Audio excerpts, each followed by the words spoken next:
అందరికీ నమస్కారం. This is Rajesh Kumar దేవత. ఆంధ్రప్రదేశ్ రాష్ట్రంలో ఒక వర్గం ప్రజలకి మరియు పొలిటికల్ పార్టీలకి పవన్ కళ్యాణ్ గారు అంటే ఒక డిప్యూటీ సీఎం. లేదు, వారి గురించి ఎవరైనా ఎక్కడైనా ప్రస్తావించాలంటే డిప్యూటీ సీఎం అనే పదం కాకుండా ఇంకొకటి వాడేది పంచాయతీరాజ్ శాఖ మంత్రివర్యులని. అంతకు మించి ఏదైనా వాడితే కనుక అటవీ శాఖ మినిస్టర్ అని అంటారు. అంతకు మించి ఎవరు ఎక్కడ మాట్లాడినట్టుగా నేను ఇప్పటికొచ్చి వినలేదు. అండ్ ఎప్పుడో ఆయన ప్రమాణ స్వీకారం చేసిన రోజున మాత్రం ఏదో చెప్పుకుంటారేమో దానికి సంబంధించి. ఆ శాఖ ఏంటంటే పర్యావరణ పరిరక్షించే శాఖ. అంటే అటవీ శాఖ, పర్యావరణ పరిరక్షణ శాఖ అన్నీ కూడా కలిసి ఉంటాయి అనుకుంటాను. సో పర్యావరణాన్ని పరిరక్షించే శాఖ మాత్రం ఆయన లిస్టులో ఉందన్నట్టుగా ఆయన అనుకోవడం లేదు. ఎందుకంటే కలెక్టర్ ఆదేశం మేరకు మరియు పర్యావరణ పరిరక్షించే ఆఫీసర్లు వీళ్ళందరూ కూడా ఆయనకి ముడిపడి ఉంటాయి. వాళ్ళు చేసే జాబ్లో ఉన్న స్ట్రెంగ్త్ పెరగాలంటే ఆయన ఆ విషయం మీద ఫోకస్ చేయాలి. ఆ ఫోకస్ చేయడం మానేసి ఆంధ్రప్రదేశ్ రాష్ట్రాన్ని గాలికి వదిలేశారని అంటున్నాను నేను. ఎందుకంటే ప్లాస్టిక్ కవర్ని నిర్మూలించడం అనేది అసాధ్యం అని తెలిసినప్పుడు కనీసం సెంట్రలైజ్డ్గా పొల్యూషన్ కంట్రోల్ బోర్డు వాళ్ళు, లేకపోతే ఎన్విరాన్మెంటల్ సైన్సెస్ సంబంధించిన వాళ్ళు ఓకే చేసిన ఒక మైక్రాన్, అంటే 120 మైక్రాన్ ప్రస్తుతానికి మా కర్మ కొద్దీ ఓకే చేశారు. ఏదో బోర్డు ఇండియాలోనో లేకపోతే స్టేట్లోనో 120 మైక్రాన్ కంటే తక్కువ ప్లాస్టిక్ కవర్ వాడడం మంచిది కాదని ఎందరో సైంటిస్టులు, పర్యావరణ పరిరక్షకులు మరియు గవర్నమెంట్ కూడా ఓకే చేసింది ఆ మైక్రాన్ని. ఆ మైక్రాన్ని మన స్టేట్లో ఒక్క షాప్లో కూడా ఆ బ్యాలెన్స్ మెయింటైన్ చేయడం లేదు. దానికి సంబంధించిన ఆఫీసర్లు లక్షల రూపాయలు, కోట్ల రూపాయలు శాలరీలు తీసుకుంటున్నారు. దానికి ఒక పెద్ద సెక్షనే ఉంది.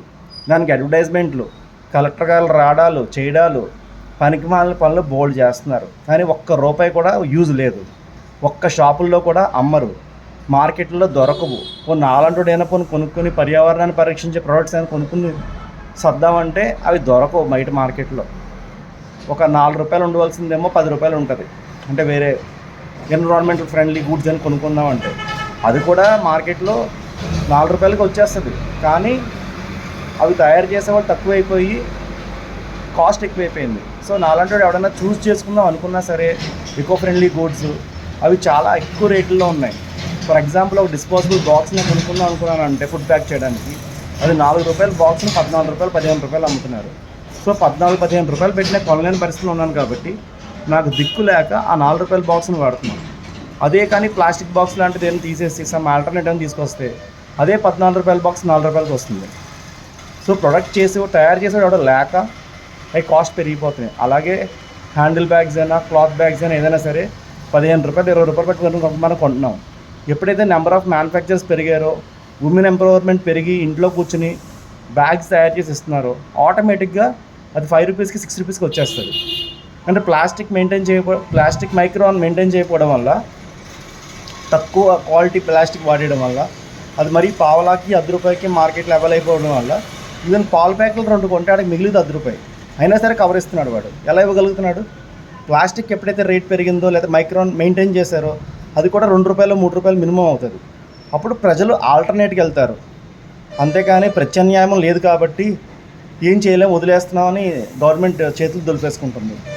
ఇది కరెక్ట్ కాదు. ప్రత్యామ్నాయం అనేది ఎప్పుడూ ఉండదు. దానికి జనాలకి తెలుసు ఏం వాడాలో, షాపులోకి తెలుసు ఏమి అమ్మాలో. కాకపోతే మీరు గవర్నమెంట్ పెట్టిన రూల్ని మీరు ముందు ఇంప్లిమెంట్ చేయండి. అది ఇంప్లిమెంట్ చేశాక జరగవలసిన మార్పులన్నీ జరుగుతాయి. ఏదైతే షాపుల్లో ఈరోజు ప్లాస్టిక్ అమ్ముతున్నారో అదే షాపుల్లో 120 మైక్రాన్ పైన ప్లాస్టిక్ కవర్స్ మాత్రం అమ్ముతారు. అండ్ వాళ్ళు ఇంకా అది కాకుండా ఎకో ఫ్రెండ్లీగా ఉండే ప్రొడక్ట్స్ అన్నీ కూడా తెచ్చి పెడతారు. పేపర్ ప్లేట్స్ అని అంటున్నారు. పేపర్ ప్లేట్స్ పైన కూడా ఫుల్గా ప్లాస్టిక్ షీట్ ఉంటుంది. ఆ షీట్ చాలా డేంజర్. దాంట్లో చాలా డేంజరస్ కెమికల్స్ ఉంటాయి. అది మైక్రాన్ చూడండి కావాలంటే 20 మైక్రాన్, 10 మైక్రాన్ ఉంటుందేమో. చాలా పలుచగా ఉంటుంది.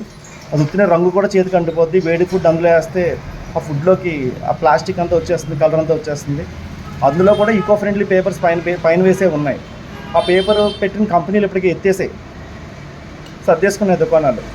సో అలా ఈకో ఫ్రెండ్లీగా తయారు చేసి ఒక పేపర్ని ఆడు ఫెయిల్ అయ్యాడు. ఎందుకంటే మార్కెట్లో ఏ రకంగా మరి ఆఫీసులు రెగ్యులేట్ చేస్తున్నారో మాకు అర్థమవుతుంది.